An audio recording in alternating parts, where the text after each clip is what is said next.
толугу менен сакайтып айыктыра көрүңүз, айыктыруучу колдоруңуз менен Кудайым биз бардыгыбыз жыйын ушу балдарыбызга батабызды берип сыйынабыз. Иса Машаяктын атынан. Амин. Амин. Кудай батасын берсин. Саламатсыздарбы бир туугандар? Кудайым жалгасын бардыгыбызды. Кудай бүгүн жыйында өзүнүн ыйык руху аркылуу, өзүнүн сөзү аркылуу ар бирибиздин жүрөгүбүзгө сүйлөсүн. Амин. Биз өткөн жекшембиде кайсыл теманы баштадык эле эсиңердеби?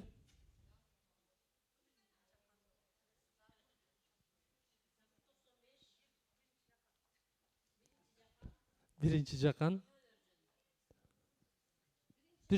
күнөөлөр жөнүндөбү? Кайсыл теманы баштадык эле?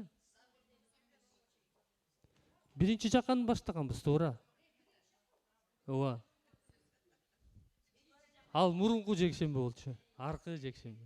Өткөн жекшемби биринчи. Кудай менен тыгыз мамиле. Мына. Кудай менен тыгыз мамиле. Кудай менен кантип тыгыз мамиледе боло алабыз деп Нур бир тууганыбыз ушул жакта жарым саат бою биздин кулагыбызга куйган, Жана Кудай менен тыгыз мамилеге эмне тоскоолдук болот? Ошондо күнөө жөнүндө бир аз айтылган. Бирок ошол тоскоолдуктан да кантип өтө алабыз, ошонун баардыгын чыгуу жолдорун баарын айтып берген, Ошол теманы баштаганбыз. Кудай менен тыгыз мамилени баштаганбыз. Бүгүн ошол эле теманы улантабыз, андан да тереңирээк карайбыз. Канткенде Кудай менен тыгыз мамиледе боло алабыз, ошол жөнүндө карайбыз. Албетте бул Кудай сөзүн, Кудайдын чындыгында терең тамырлаганда кантип тамырлайбыз? Күн сайын Кудай менен тыгыз мамиледе болуп, анын чындыгында Кудайдын сөзүндө терең тамырлай алабыз. Жана ошол терең тамырлап гана тим болбостон, ошол Кудайдын сөзүн аткарып жашаганыбызда, ошондо биз Кудай менен кайрадан тыгыз байланышта болобуз. Ошол биринчи жаканды биз улантабыз. Бүгүн биринчи жакан 2 бап 3 аяттан 27 аятка чейин карайбыз. Биринчи жакан 2 бап азыр 3-төн 6-га чейин окуйун. Осуяттарын аткарганыбыздан улам аны таанып билгенибизди билебиз. Ким мен Кудайды таанып билдим десе, бирок анын осуяттарын аткарбаса, ал жалганчы. Анын ичинде чындык жок. Ал эми ким анын сөздөрүн аткарып жатса, ал адамда Кудайдын жеткилең сүйүүсү бар. Машаяктын ичинде экенибизди ушундан билебиз. Машаяктын ичиндемин деген адам Машаяк кандай жашаса, ошондой жашаш керек. Кандай деп ойлойсуздар? Көрүнбөгөн Кудайды сүйгөн жеңилби же көрүнгөн бир тууганды сүйгөн жеңилби?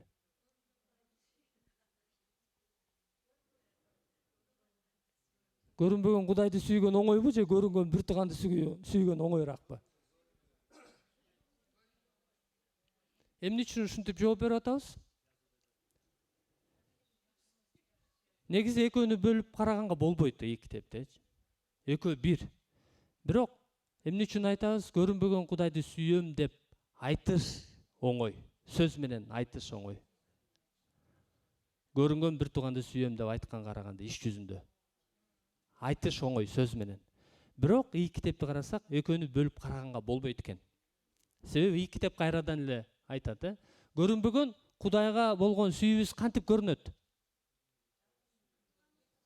Бир тууганыбызды сүйгөндөн. Көрүп турган бир тууганды сүйбөсөң, көрүнбөгөн Кудайды сүйөм деп кантип айтасың дейт. Кантип сүйөсүң дейт. Ошол эле жаканда айтат да. Демек, сөз менен айтыш оңой, бирок иш жүзүндө эки китеп экөөнү бөлүп карабайт экен. Көрүнбөгөн Кудайга болгон сүйүүбүз көрүнгөн бир тууганыбызга болгон сүйүүбүздөн көрүнөт экен. Ошентип көрүнбөгөн Кудайга болгон сүйүүбүз 3-аятта анын осуяттарын аткарганыбыздан көрүнөт экен. Осуяттарын аткарганыбыздан улам аны таанып билгенибизди билебиз. Ким мен Кудайды таанып билем деп оозу менен жарыяласа, мен Кудайды таанып билип калдым деп айтса дагы, бирок анын осуяттарын аткарбаса, ал эми анын осуяты эмне? Кудай тегириңди чын жүрөгүң менен, жан дилиң менен, бүт күч кубатың менен сүй. Экинчиси ушуга эле окшош, өзүңдү кандай сүйсөң, жакыныңды ошондой сүй. Эң негизги осуяты жакыныңды сүй. Бир тууганыңды сүй. Мына ушул нерсе, анын осуяттарын аткарбаса, башкача айтканда, бир тууганын сүйө албай жатса, бир тууганын сүйө албаса, сүйбөсө, анда ал эмне дейт? Жалганчы. Анын ичинде чындык жок дейт. Мына ийкиреп ушундай аныктаманы өзү эле берип койгон экен. Ал жалганчы, анын ичинде чындык жок дейт. Ал эми ким анын сөздөрүн аткарып жатса, ал адамда Кудайдын жеткилең сүйүүсү бар. Машаяктын ичинде экенибизди ушундан улам билебиз дейт. Мына китеп дагы аныктама берип атат. Машаяктын ичинде экенибизди кантип билет экенбиз? Кантип көрүнөт экен? Ал адамда Кудайдын жеткилең сүйүүсү бар. Анткени ал Кудайдын сөздөрүн аткарып жатат. Оозу менен гана эмес, иш жүзүндө далилдеп көрсөтүп жатат. Бир тууганга болгон сүйүүсүн иш жүзүндө көрсөтүп жатат. Анан машаяктын ичиндемин деген адам машаяк кандай жашаса, ошондой жашашы керек дейт. Демек машаяк кандай жашады эле? Ал мен силерди сүйөм деп коюп, эч нерсе кылбай койгон жокпу? Иш жүзүндө анын ар бир сөзү эмне болгон? Иш жүзүндө аткарылган. Анын сөзү анын ишине карама каршы келген эмес эч убакта. Ошондой эле Кудай атанын сөзү дагы. Машаяк мисалы үчүн айткан, образды түрдө айткан, достор үчүн өз жанын берип койгондон ашык сүйүү жок деп. Анан акырында эмне деди? Мен силерди досторум, мен силерди мындан ары кул дебейм, мен силерди мындан ары досторум дейм. Деп анан достор үчүн, шакирттери үчүн иш жүзүндө далилдеп өзүнүн жанын берди. Иш жүзүндө аткарды сүйүүсүн. Анан аларга тапшырма берди. Силер дагы мен эмнени кылсам баргыла ошону кылгыла деп. Башкача айтканда сөзүңөр менен гана эмес, иш жүзүндө көрсөткүлө деп. Ошентип Исанын 12 шакирти дагы Исаны туурап иш жүзүндө аткарышты бир тууганга болгон сүйүүсүн. Анан эми ошонун бирөөсү Жакан, Исанын дагы бир шакирти, элчи Жакан жазып атат. Машаяк кандай жашаса ошондой жашагыла дегени, Машаяк ал сөзү менен айтканын иш жүзүндө аткарган. Башкача айтканда, бир туугандарга болгон сүйүүсүн иш жүзүндө далилдеген дейт. Демек, бир туугандар, Кудайга болгон сүйүүбүз эмнеден көрүнөт экен? Анын осуяттарын аткарганыбыздан. Кудайды таанып билүүбүз анын осуяттарын аткарганыбыздан. Кудайды сүйөм деп айтканыбыз анын осуяттарын аткарганыбыздан. Ал эми анын осуяты эң негизгиси бир тууганга болгон иш жүзүндөгү сүйүү. Бул кийинки аятта айтылат экен. Кийинки үзүндүдө 7-ден 14-кө чейин мындай дейт. Сүйүктүүлөрүм, мен силерге жаңы осуят эмес, байыркы эле осуятты жазып жатам. Ал осуят силерде башынан эле бар болчу. Байыркы осуят бул силер башынан бери угуп келе жаткан сөз. Ошондой болсо да силерге жазып жатканым жаңы осуят. Ал анын жана силердин ичиңерде. Анткени караңгылык өтүп бара жатат, чыныгы жарык жаркырай баштады. Ким жарыкта жүрөм десе, бирок бир тууганын жек көрүп жатса, ал дагы деле караңгылыкта жүрөт. Ким бир тууганын сүйсө, ал жарыкта жашап жатат. Жана ал эч кимге азгырык болгон жок. Ал эми ким бир тууганын жек көрсө, ал караңгылыкта жүрөт. Жана өзүнүн кайда бара жатканын билбейт. Анткени караңгылык анын көзүн сокур кылып койгон. Балдарым, силерге жазып жатканымдын себеби силердин күнөөлөрүңөр Машаяктын ысмынын урматына кечирилген. Аталар, силерге жазып жатканымдын себеби силер башынан бери бар болгон Кудайды таанып билдиңер. Жаштар, силерге жазып жатканымдын себеби силер амал көйдү жеңдиңер. Балдар, силерге жазып жатканымдын себеби силер атаны таанып билдиңер. Аталар, силерге жазып жатканымдын себеби силер башынан бери бар болгон Кудайды таанып билдиңер. Жигиттер, силерге жазып жатканымдын себеби силер күчтүүсүңөр жана Теңирдин сөзү силердин ичиңерде жашап жатат. Силер амал көйдү жеңдиңер. Демек, бул үзүндүлөрдө дайыма негизи эле Жакандын каты эки нерсени карама каршы коет. Жарык жана караңгы. Силер жарыкта жашап жатасыңар. Караңгынын балдары эмессиңер дейт. Кудайдын сөзүн аткарып жашаган адам жана Кудайдын сөзүн аткарбай жашаган адам. Кудайды таанып билдим деп Кудайды таанып билгендер, бирок Кудайды таанып билдим деп коюп чынында таанып билбегендер. Мунун бардыгы бир эле ойду билдирет экен да. Жарыкта жашоо, анан караңгылыкта жашоо. 9-аятта ким мен жарыкта жүрөм деп айтса, бирок бир тууганын сүйө албаса, бир тууганын сүйбөй жатса, ал эмне дейт? Дагы эле караңгылыкта жүрөт. Ал эми ким бир тууганын сүйсө, ал жарыкта жашап жатат. Эч кимге азгырык болгон жок. Ал эң негизгиси Кудайды сүйөт. Кудай менен тыгыз байланышта. Ошондуктан ал бир тууганга болгон сүйүүсүн иш жүзүндө далилдейт. Ал мындай эркин. Эч кимге азгырык болгон жок дейт. Анын абийири ашкерлебейт. Бирөөнү тарынтып алдым. Эгерде бирөөнү тарынтып алган болсо, ал кечирим сурайт. Эгерде таарынган болсо, ал кечирет. Демек мына бир тууганын сүйсө, ал жарыкта жашап жатат дейт. Демек бул дагы аныктама. Ким жарыкта жүрсө, ал бир тууганын сүйөт дейт. Ал эми ким бир тууганын жек көрсө, ал караңгылыкта жүрөт. Жана өзүнүн кайда бара жатканын билбейт. Анткени бир коркунучтуу нерсе бар экен. Караңгылык эмне кылып койгон дейт? Көзүн сокур кылып койгон дейт. Сокур адам каяка бара жатканын билбейби? Билбейт. Сокурду сокур жетелесе, экөө тең анга түшөт дейт. Көпчүлүк жалган окутуучулар, алар сокур. Алар Исанын алдына келгенде айтышат: Теңир, биз сенин атыңдан пайгамбарчылык кылчу эмес белек? Жиндерди кубалачу эмес белек? Керемет жышаандарды көрсөтчү эмес белек? Эмнеге сен бизди өткөрбөй жатасың деп. Иса эмне дейт? Кеткиле жанымдан, мыйзамсыздык кылуучулар. Мен силерди эч качан таанычу эмесмин дейт. Демек, сокур деген, сокурдук бул ушундай коркунучтуу нерсе экен. Ал өзү аябай мындай бекем ишениши мүмкүн. Мен Кудайды таанып билем. Анткени мен күн сайын эртең менен туруп сыйынып атам, же кечинде күн сайын сыйынып атам. Мен жыйынды эч бир калтырбайм. Мен Кудай сөзүн жакшы билем. Деп бекем ишенип ошол нерселерди кылышы мүмкүн. Бирок бул эң негизги көрсөткүч бекен. Эң негизги көрсөткүч кайра эле бир тууганга болгон сүйүү. Жакыныңа болгон сүйүү. Аны кечирүү, же болбосо кечирим суроо, тарынтып койсо, эгерде тарынып калган болсо. Ошондуктан ушул аят өзгөчө мени сергитет да, себеби караңгылык билинбестен эле сокур кылып коюшу мүмкүн экен.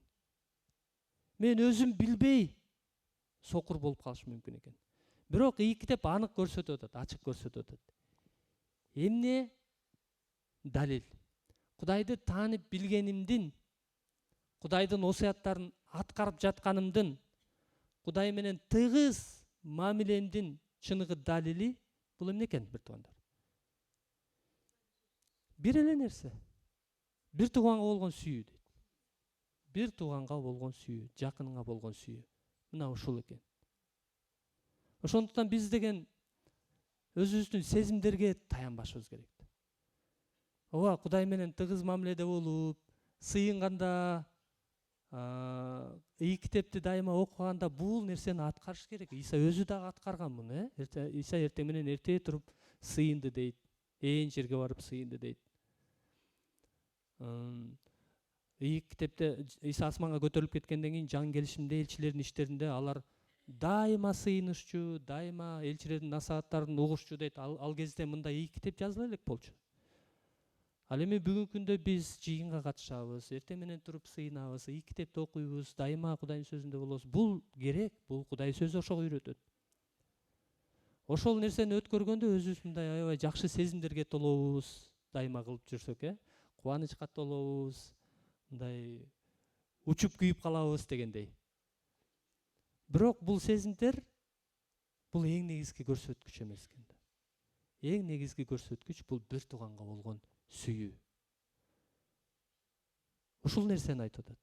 Ошондуктан сокур болуп калбашыбыз үчүн, караңгылыкта жүрбөшүбүз үчүн биз албетте Кудай менен болгон мамилебизди анализдейбиз, текшеребиз. Ошондой эле бир туугандар менен болгон мамилебизди дагы анализдешибиз керек.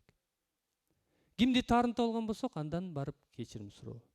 Кимге таарынган болсок, аны кечирүү. Ким менен мамилени оңдош керек болсо, мамилени оңдоо. Ким менен элдешиш керек болсо, элдешүү. Ушул нерсени күтүп атат Кудай. Ушул нерсени айтып атат. Бир тууганга болгон сүйүү, эгерде бир тууганды сүйсөң, анда сен жарыкта жүрөсүң дейт Кудай. Андан ары 12 аяттан баштап 14 аятка чейин кээ бир ый китеп талкуулоочулар мындай 4 руханий, орусча айтканда возрасттагы, 4 руханий жаштагы адамдар жөнүндө айтып атат дейт да. Себеби балдарым деп кайрылып атат, жаштар деп кайрылып атат, жигиттер деп кайрылып атат, анан аталар деп кайрылып атат да. Мен буга кошулгандын, бул көз карашка кошулгандын бирден бир себеби балдар деген бул руханий жаш, жаңы кайрылгандар, алар үчүн эмне маанилүү? Биз жаңы Исага келгенде, мына ишенейин деп турганда биз үчүн эмне маанилүү? Күнөөлөрдөн кечирим алуу. Ошол нерсе үчүн, ошол нерсе тартып кеткен да бизди. Исага ишенсең күнөөлөрүң кечирилет дегенде, жакшы турбайбы деп, жеке мен мисалы үчүн ошентип ишенип калгам да. Ага чейин Исаны мен көөлүм деп айтып бергем. Исаны Кудайым катары кабыл ала элек болчумун. Биринчи ирет мен Исаны куткаруучу катары гана кабыл алгам. Ошондо мындай жашоомдо бир өзгөрүүлөр башталып, ушундай кубаныч келип, бутума тийбей ушундай учуп күйүп, жыргап, бир жума, 2 жума ушундай сезимдер болгон да. Бирок ошол кезде жыйынга келип жүрсөм дагы мындай даңктоолор аябай жагып, мен музыка катары көп эле айтып жүрөм. Биздин өзүбүздүн маданиятыбыз бар, өзүбүздүн салтыбыз, ырларыбыз бар. Анан Союздун дагы биз эмелеринен ошол маданиятынан дагы угуп калганбыз, ошол нерсе сиңип калган. Бирок бул жакта даңктоолордун мелодиялары таптакыр башкача, музыканттар билебиз, гармониялары таптакыр башкача, мурда угуп көрбөгөн аккордтор, ошо гармониялар, сонун экен деп жагып, ушундай даңктоолор жагып, ырдап, кошулуп, ырдап атам. Бирок Иса Теңир деп ырдаганда эле токтоп калам да. Эмнеге Иса Теңир эмес, ал куткаруучу да деп ошондой 1 жылдан ашык аралык жүрдүм. Анан ушул аяттарды, ушул эле жакандын жакшы кабарын окуп атканда эң башында сөз бар болгон, сөз Кудай болгон, сөз Иса болгон, сөз адам болду дейт. Анан Иса айтып атат андан кийин 8-бапта. Чындыкты силерге чындыкты айтып коеюн, мен Ыбрайымдан мурун эле бар болчумун дейт. Жүйүттөр сурай берет, сен эмне кыйынсыңбы, Ыбрайымдан да кыйынсыңбы депчи. Иса айтып атат, жок, мен Ыбрайымдан мурун эле бар болчумун дейт. Ошондо мен көздөрүмдү ачты ыйкырып. Иса көрсө куткаруучу гана эмес, ал Кудай дагы турбайбы? Ал көрсө дүйнө жаратыла электе эле бар болчу турбайбы? Насаатчы накыл сөздөрдө мен асма менен жерди жаратып атканда мен анан кубанып турчумун дейт да. Көрсө ошондо эле бар болчу турбайбы деп экинчи жолу тиземдигип Исаны Кудайым катары кабыл алдым да. Ошондо мен экинчи деңгээлге өттүм десем болот да, кийинки эмне? Жаштар дейт. Жаштар, силерге жазып жатканым себеби силер амал көйдү жеңдиңер дейт. Ушул мындай бекемдөө маанилүү жаштар, мындай руханий жаш, мындай наристе возрастынан, наристе жаштан өтүп, кичине мындай 3-4 жыл болуп чоңоюп калды. Ал үчүн эмне маанилүү? Шайтанды жеңүү. Бул бекемделүү, утверждение деп коет, бул маанилүү. Андан кийин жигиттер силерге жазып жатканым себеби силер күчтүүсүңөр. Мына машаякчылыкта анын деңгээли өсүп, руханий күчтүү болуп калды. Анан аталар силерге жазып жатканым себеби силер эмне дейт?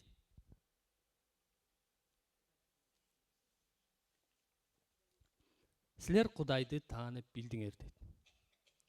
Бул Кудайды таанып билүү руханий жетилгендиктин бир белгиси экен да. Руханий жетилгендин. Кудайды таанып билсек, чындап таанып билсек, ошо Кудайдын күчүнө толобуз. Кудайдын күчү менен жашоо, күчүнө толуп жашоо, аябагандай сонун жашоо. Бул жана физикалык күч эмес, бул дүйнөнүн бийликтегилердин күчү эмес, бирок бул күч бул дүйнөнүн түшүнүгүн таптакыр башкача. Мисалы үчүн конфликттер болгон учурда сиз ал пикир келишпестиктерге мындай ачууланып, тынчсызданып ошентпейсиз да, андай мамиле кылбайсыз. Кудайдын күчү момундук менен жеңип кеткенге күч берет да. Ошондой конфликт учурларда тынчсыздануу, мындай тынчсыздануу, толкундануу же болбосо ачуулануу учурларда сиз таптакыр ага андай реакция бербейсиз да, андай жооп бербейсиз. Керек болсо унчукпай коюп утуп кетесиз да ошондой учурда. Мисалы, машина айдагандар жакшы билебиз да. Рульда отурган эки шофер, экөө ачууланса эмне болот? Көчөдө көрүп атпайсызбы интернеттен, чыга калып бири-бири менен мушташып кетип. Бирок бирөө жооп бербей койсо ошол жактан, атүгүл унчукпай да койсо, тигинин ачуусу басып калат. Чыгып урайын деп аткан эме кетип калат. Ошентип тынчтык сакталат да. Ошентип мындай адамдын көзү менен караганда тиги унчукпай койгон киши утулуп калгандай сезилет. Бирок ал тескерисинче утуп алды да. Кээ бирлер мындай байкасак комментарийлерде сабыр аябай күчтүү экен деп комментарий жазышат да. Демек ошондойлор болот. Бизге чыныгы ошондой күчтүү. Балким ал ошондо унчукпай койду, бирок ичинен баары бир күйүп атышы мүмкүн да. Балким ал корккондон унчукпай койду, билбейбиз. Бирок бул жактан эч кандай коркунуч эмес, Кудай күч берет. Чыныгы күчтү берет да. Бул бир эле мисалды айттым да. Демек, аталар, силер Кудайды таанып билдиңер. Кудайды чыныгы таанып билүү бул жашоонун бардык тармагында. Ал бир тууганга болгон сүйүүсүн бардык тараптан көрсөтө алат да. Андан кийинки үзүндүдө 15-тен 17-ге чейин бул жакта бул дүйнөнү сүйбөгүлө дейт. Бул дүйнөнү жана бул дүйнөдөгүнү сүйбөгүлө. Ким бул дүйнөнү сүйсө, ал адамда атага болгон сүйүү жок. Анткени бул дүйнөдө болгон нерсенин баары дене кумары, көз кумары жана турмуш тиричиликтеги текебердик. Булар атадан эмес, бул дүйнөнүкү. Бул дүйнө өзүнүн кумарлары менен кошо жок болот. Ал эми Кудайдын эркин аткарган адам түбөлүк жашайт. Бул үзүндүдө кайрадан эле элчи Жакан ачык, аныктама берип атат. Ким бул дүйнөнү сүйсө дейт, анда эмне жок дейт? Атага болгон сүйүү жок дейт. Жогору жактагы аяттарда айтып атабыз. Ким Кудайды сүйөм десе, ким Кудайды таанып билдим десе, ким анын осуяттарын аткарып жатам десе, анда бул нерселерди кылыш керек. Эң негизгиси бир тууганын сүйүшү керек дейт. Бул аятта ким бул дүйнөнү сүйсө, бул үзүндүдө, анда ал Кудайды сүйөм деп айтпай эле койсун дейт. Мен ошол убакытка караганда элчи Жакан жазган, болжол менен 2000 жыл мурун жазган да. Ошол убакытка караганда азыркы мезгилде бул азгырык аябай актуалдуу деп ойлойм да. Бул дүйнөгө болгон сүйүү ал убакта азыркыдагыдай кооз нерселер жок болчу. Кооз имараттар, кооздуктар, кооз машинелер, кооз кийимдер дебейм да. Андан сырткары азыр интернет аркылуу укмуштуудай нерселер, азгырыктар аябай көп. Азыр интернетте дүйнөлүктөр көбүнчө эмне? Материализм аябагандай көп басым коюлуп атат. Ошондуктан ошол убакта элчи Павыл, мисалы, Демас бул дүйнөнү сүйүп мени таштап кетип калды дейт да.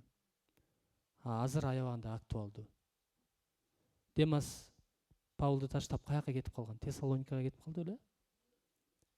Анткени ошол шаарда аябай гүлдөп, өсүп, өнүгүү болуп аткан болчу да.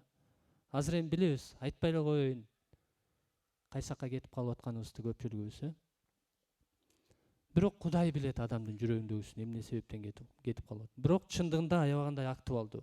Ар бирибиз деле мындай азгырыктар бар, менде да бар. Себеби бул жакта айтып атат, бул дүйнөдө болгон нерсенин бардыгы дене кумары, көз кумары жана турмуш тиричиликтеги текебердик. Айланаңды карасаң, атаандаштык. Бул нерседе көпчүлүк машаякчыларды түйшүктөндүрөт, кызматчыларды, машаякчыларды. Кана сен Кудайга ишенгениң? Кудайга ишенсең, ишенбеген бир туугандарыбыз, жакындарыбыз айтат, Кудайга ишенип жүрүп сен эмнеге жеттиң? Жериң жок, үйүң жок, машинең жок, нормалдуу айлыгың жок деген нерселер кайра бизди атаандаштырып ошол нерсеге түртөт да. Бирок мунун баардыгы биздин бул жагыбызда. Биз ошол ойлорго биз жол берип койсок, ошол чабуулдарга, анда биз ошого жеңилип баштайт экенбиз да. Бир кезде болжол менен 10 жылдай мурун мен да ошондой абалда жүрүп, өзүмдү түшүнүп, анан жүрөктөн мындай ыр чыкты да. Бул жалган дүйнө, бул дүйнөнү сүйбө, жүрөгүңө түйбө суранам. Бул арман дүйнө, күйүтүнө күйбө, бул дүйнөнү сүйбө суранам деген.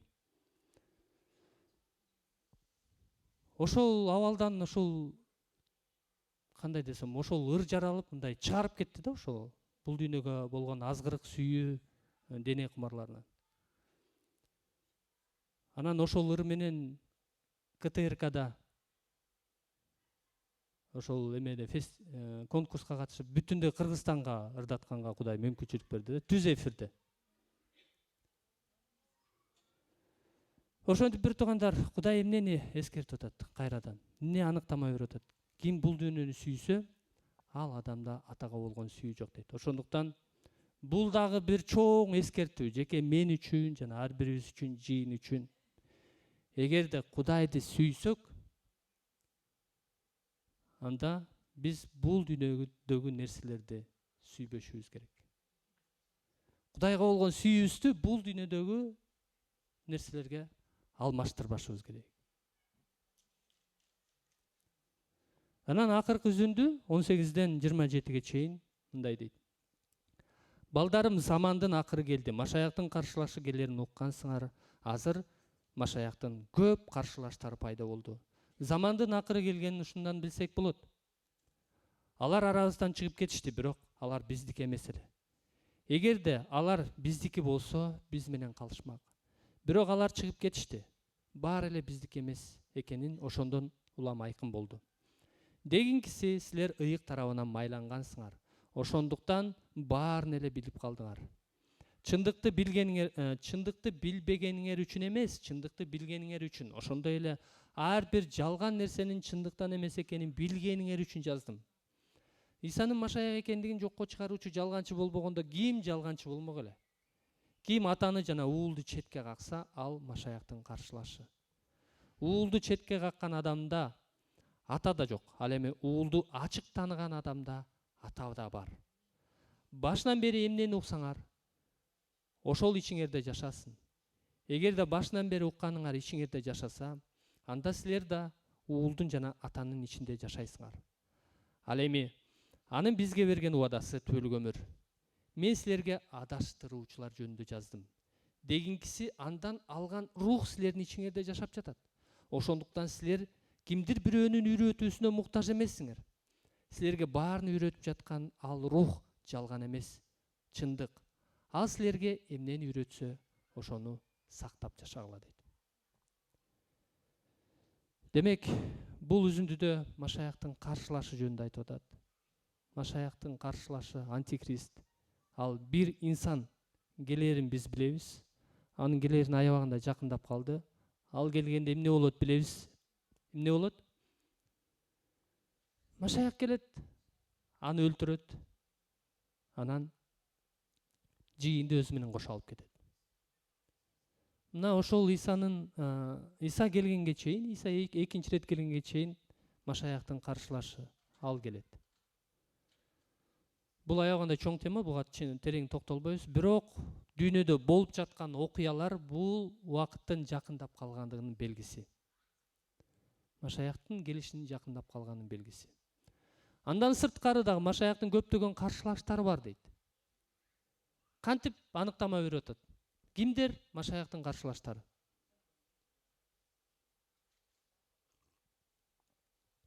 Жалган окутуучулар деп жаздыбы?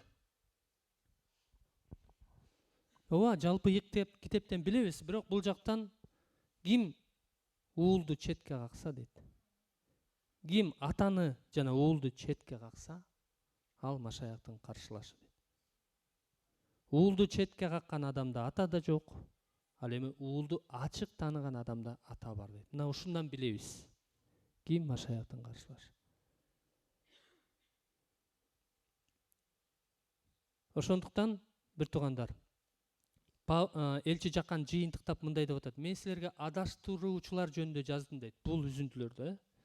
Анан мындай деген жыйынтыкка келип атат да. Дегингиси, силердин ичиңерде жашап жаткан ыйык рух, ал силердин ичиңерде жашап жатат. Ошондуктан силер кимдир бирөөнүн үйрөтүүсүнө муктаж эмессиңер дейт. Мирландын үйрөтүүсүнө муктаж эмессиңер дейт. Силерге баарын үйрөтүп жаткан ал рух, ал жалган эмес. Чындык. Ал силерге эмнени үйрөтсө, ошону сактап жашагыла дейт. Мына ыйык рух бизге эмнени үйрөтсө, ошону сактап жашагыла дейт. Буга чейин эмнени үйрөттү? Кудай менен тыгыз мамиледе болууну. Кудай менен тыгыз мамиледе болуунун белгиси бул Кудайдын осуяттарын аткарып жашоо. Кудайды таанып билүүдө өсүү.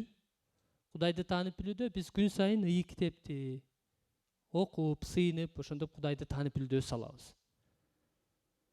Ал эми Кудайды таанып билүү, Кудайдын осуяттарын аткаруу эмнеден көрүнөт, бир туугандар? Жогоруда айттым, көрүнбөгөн Кудайга болгон сүйүүбүз эмнеден көрүнөт? Көрүнгөн бир тууганга болгон сүйүүбүз. Ошентип сөзүмдүн жыйынтыгында эми бул чындыкты, бир эле чындыкты колдонолчу бир туугандар. Көп нерсени айтпай эле коеюн, бир эле чындыкты. Кантип иш жүзүндө аткарабыз? Көрүнгөн бир тууганга болгон сүйүүбүздү, көрүнбөгөн Кудайга болгон сүйүүбүздү далилдешибиз үчүн, иш жүзүндө көрсөтүшүбүз үчүн көрүнбөгөн бир тууганыбызды сүйүшүбүз керек. Көрүнгөн бир тууганыбызды кантип сүйөбүз? Иш жүзүндө. Дайыма жакшы мамиле кылган адамга дайыма жакшы мамиле кылып, мисалы үчүн Эсенбайке келип, экөөбүз саламдашып, кучакташып, учурашып атсак эле, ал адамды сүйүш жеңилби? Ошондой мамиле кылган адамдарды гана сүйүшүбүз керекпи? Жакшы мамиле кылган адамдарга гана жакшы мамиле кылышыбыз керекпи? Мен ишенем, ар бирибиздин жашообузда ушундай сүйө албаган адамдар бар да. Жалар бизди сүйө албайт. Жалар биз менен учурашпайт. Же дайыма бизди мындай сын сөздөрдү айтып, Мирлан дайыма ушундай, Мирлан менен учурашпайт, мени карабайт деген адамды бир эле жолу айтпай, бир нече жолу айта берсе, ошондой адамды сүйүш жеңилби? Бирок мен аракет кылам. Барып, эгерде мага келип, менин кемчилигимди айтып атса, сен ушундай кылдың, ушундай туура эмес кылдың десе, менин аракетим кечирим суроо, кечирип кой бир тууган. Мен туура эмес кылып алыптырмын. Бир жолу мындай окуя болду. Жаңы келип атканда, жыйынга жаңы келип ушундай өсүп атканда, эми көп эле байкасак керек, жаңы келип руханий аябай өсүп атканда, жеке мен ушундай бир билбейм, мындай орусча айтканда категоричный деп коебу, ушундай катуу же катаал болгонбу, өзүмө сезилген эмес ошол учурдачы. Бир туугандар ар кандай суроолору менен келип калса, ушундай катуу эле айтып салчумун да. Тарс эле катуу эле айтып салчумун. Анан ошентип байкабай, өзүм байкабай көпчүлүгүн тарынтып алыптырмын ошол кезде. Көпчүлүгүнө жарат алып келип алыптырмын, өзүм байкабай. Эртең менен өзүм кыйын болуп, саат 5-те туруп, 6-га чейин, 7-ге чейин сыйынсам, баарына эле ошондой талаптарды кое бериптирмин да. Анан антпесең, сен анда машаякчы эмессиң дегенге чейин ушундай бир чындап эле катуу болуп кетсем керек, мындай. Же катаал болуп кетсем керек. Ошентип жарат алып келип алыптырмын да. Анан арадан 5-10 кандай 2006-дан бери азыр 2026, 20 жыл өтүп кетти. Жакында 2 жыл мурун да бирөө мага жазат да. Анан мен дароо эле кечирим сурадым. Кантип жүрдүң ушунча жылдан бери? 18 жылдан бери кантип көтөрүп жүрдүң? Кечирип кой бир тууганым. Мен байкаган эмесмин. Ошол мезгилде, ошол учурда мага кечирим сураш кыйын да болду. Мен ачууланып, ичиме мындай уйгу туйгу болуп эметип атам. Кантип жашап жүрдү ушу деп. Анан менин биринчи эле акылыма келген, азыр кечирим сурабасам, мен өзүмө жаман. Мен өзүм кыйнала берем. Азыр ачуулансам, дагы ошонун күчөй берет. Биринчиден ошол, экинчиден мен аны утуп алышым керек. Деп анан кечирим сурасам, баягы жүрөктөгү жараттары мындай айыкты да, кадимкидей. Ошол учурда кечирим сураса, ошол учурда мен тарынтканда. Кээ бир бардык эле адамдар дароо эле мындай эмесин ачык айта албайт туурабы? Кээ бирлер келип туруп, азыр мен туура эмес нерсени айтсам, мен бүткөндөн кийин келип туруп, дароо эле мага ачык айткан адамдар болот да. Сен ушул нерсени туура эмес айтып койдуң депчи. Бирок баары эле андай эмес.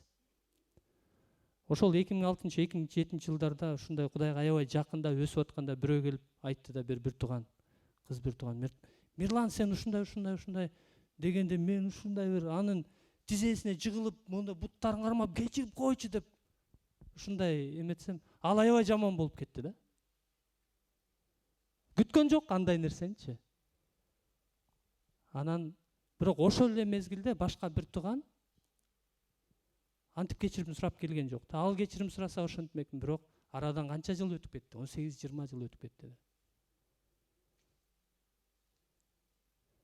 Мен үчүн албетте кыйын болсо деле мен моюнсунуп кечирим сурап ал адамды утуп алыш үчүн кечирим суроо абдан маанилүү. Кыйын эмес, мен үчүн кечирим суроо оңой деп айтпайм. Бирок мен билем кылышым керек Кудай үчүн. Кудайды сүйсөм мен кечирим сурашым керек. Эч кимге деле таарынбайм. Эгерде таарынып калса, мен Кудай менен чечип алам, бүттү. Мен үчүн ошол да, меге. Бирок баары эле мендей эмес. Ошондуктан бир туугандар иш жүзүндө кантип аткарабыз? Бирөөнү таарынтып алсак, кечирим суроо, барып кечирип кой. Бирөөгө таарынган болсок, кечирүү. Эгерде силердин араңардан кимдир бирөөнү таарынтып алган болсом, кечирим сурайм. Балким мага келип ачык айта албагандар болушу мүмкүн. Ошондуктан мен кечирим сурайм. Кечирип койгула Кудай үчүн, Кудайга болгон сүйүүбүз үчүн. Ошондуктан эң негизги нерсе, бир туугандар, Кудайдын осуяттарын аткаруу бул бир тууганыбызды сүйүү. Бир тууганыбызды сүйсөк, биз көзгө көрүнбөгөн Кудайды сүйгөн болобуз. Ошондуктан сыйынууда, эгерде кимди сүйө албай жаткан болсок, Кудайдын алдына алып келели. Кудай, жардам бер мага. Сүйгөнгө жардам бер. Кечире албай жатсак, Кудайым, кечиргенге жардам бер. Кадам шилтеп бара албай жаткан болсок, Кудай, кадам шилтеп барганга жардам бер. Ошол бир тууган менен элдешкенге жардам бер деп аракет кылалы, бир туугандар. Эгерде биз кадам таштасак, бир туугандар, Кудай 2 кадам таштайм дейт. Эгерде ал адам, мисалы үчүн, мындай ойлошубуз мүмкүн, ал адам ошого татыктуу эмес депчи. Ал мен барып кечирим сурасам, ал ошентип текебирденип кетсечи, ошондой кылмаксың, ошондой болмок деп. Ал адамдын өзүнүн иши. Тескерисинче, ал адам мени да кечирип кой деп айтышы мүмкүн. Ошондой учурлар көп болгон да. Ошондуктан бир туугандар, иш жүзүндө аткаруу ушул эле нерсе. Бир тууган менен элдеш. Ошондуктан сыйыналы. Кудай эс асмандагы Ата, Иса Тегирдин атынан ыраазычылык келтиребиз. Сиз менен тыгыз мамиледе болгонубуз бул сиздин осуяттарыңызды аткаруудан көрүнөт. Ал эми сизди осуяттарыңызды аткаруу бул жакыныбызга, бир тууганыбызга болгон сүйүүдөн көрүнөт. Чындап эле көрүнбөгөн Кудай сизди сүйөм деп айтыш жеңил. Биз күн сайын айтышыбыз мүмкүн, Кудайым, мен сени сүйөм деп. Бирок көрүп жаткан бир тууганыбызды антип айта алабызбы? Мен сени сүйөм деп чын жүрөктөн айта алабызбы? Ошол нерсе оңой эмес, Кудайым. Ошондуктан бизге жардам бериңиз, анткени сиздин сөзүңүз айтып жатат. Көрүнбөгөн Кудайга болгон сүйүүбүз көрүнгөн ушу бир тууганыбызга болгон сүйүүдөн көрүнөт. Сиздин осуяттарыңызды аткаруу бир тууганга болгон сүйүүдөн көрүнөт. Ошондуктан биз кимдир бирөөнү, жакын бир туугандарыбызды сүйө албай жаткан болсок, кечире албай жаткан болсок, бизге жардам бериңиз, Кудайым. Биз биринчи кадамды таштайлы, аракетибизден жазбайлы, Кудайым. Ошол бир тууган менен элдешүүгө аракет кылалы, Кудайым. Батаңызды бериңиз. Ошондо сизге болгон сүйүүбүз, ошондо дагы да сизге көбүрөөк жакындайбыз. Ошондо дагы да сизди көбүрөөк таанып биле алабыз, Кудайым. Ошондо дагы да рухка толуп, күн сайын сизге жакындап, ишенимде дагы да бекемделип өсө алабыз. Рахмат Ата, Иса Теңирдин атынан ыраазычылык менен сыйынабыз. Амин. Амин. Азыр Кыргызстан үчүн, эл жерибиз үчүн сыйыналы. Кыргызстанда болгон кырдаалды абалды баардыгыбыз жакшы билебиз. Ошондуктан сыйыналы жаштар үчүн, Кыргызстандагы жыйындар үчүн, ошондой эле бийлик башындагылар үчүн ыраазычылык билдиргиле дейт, Кудайдын сөзү. Бийлик башындагылар үчүн ыраазычылык билдирип, батабызды берип сыйыналы. Ата Кебайым, рахмат. Бизди Кыргызстанда жайгаштырганыңыз үчүн, бизди Кыргызстанда өзүңүз төрөлткөнүңүз үчүн. Кыргызстанда кыргыздар эле эмес, ар кандай улуттагы адамдар бар. Бирок Кыргызстанда төрөлүп өскөн. Кудайым, ыраазычылык келтиребиз ушул элибиз, жерибиз үчүн, кошуна мамлекеттер үчүн ыраазычылык келтиребиз. Алар менен ушул ар кандай алакадагы кызматташтыктар үчүн, Кудайым. Жана сиз өз сөзүңүздө айтып жатасыз. Элиңер үчүн, жериңер үчүн, бийликтегилер үчүн ыраазычылык билдиргиле, өтүнгүлө, жалынгыла, сыйынгыла, батаңарды бергиле деп. Анткени Кудайдан болбогон бийлик жок деп. Биз элибиз, жерибиз үчүн ыраазычылык келтиребиз. Бийликтегилер үчүн ыраазычылык келтиребиз жана батабызды беребиз. Жана алар үчүн суранабыз. Ушул сизден болгон бийлик Кудайдан экенин түшүнүп, ошо Кудайдан коркуу келсин. Жалпы кыргыз жергесине, кыргыз элине, Кыргызстандагы баардык улуттарга, бийлик башындагыларга өзгөчө Кудайдан коркуу келсин. Кудайдан коркуу менен элдин эмгегин урдабай жебей, бирок эл үчүн, жер үчүн жана Кудай үчүн деп кызмат кылышсын, Ата Кебайым. Кыргызстандагы баардык жыйындарга батаңызды бериңиз, Иса Машаяктын ысымынан. Сиз орнотконсуз Кыргызстандагы жыйындар. Ушу кыргыз элине, жерине жарык болсун, туз болсун деп, Кудайым. Биз сизге болгон сүйүүбүз, сизге болгон мамилебиз, сиз менен болгон тыгыз мамилебиз жана бир туугандарга болгон сүйүүбүз менен жарык бололу, Кудайым. Кимде ким караңгыда жүргөн болсо, сокур болуп өзүнүн каяка бара жатканын билбей жаткан болсо, ошолор үчүн да суранабыз. Анткени бул коркунучтуу абал, Кудайым. Ошол коркунучтуу абалдан чыгара көрүңүз, Кудайым. Руханий сокурлуктан бошотуңуз, Кудайым. Бошотуп, кайрадан ошо өзүңүздүн жарыгыңызга алып келиңиз. Сиз билесиз кандай жол менен алып келишти, Кудайым. Суранабыз, кыргыз элибизге, жерибизге жана жыйындарга өзүңүздүн батаңызды, ырайымыңызды төгүңүз. Иса Машаяктын атынан. Амин.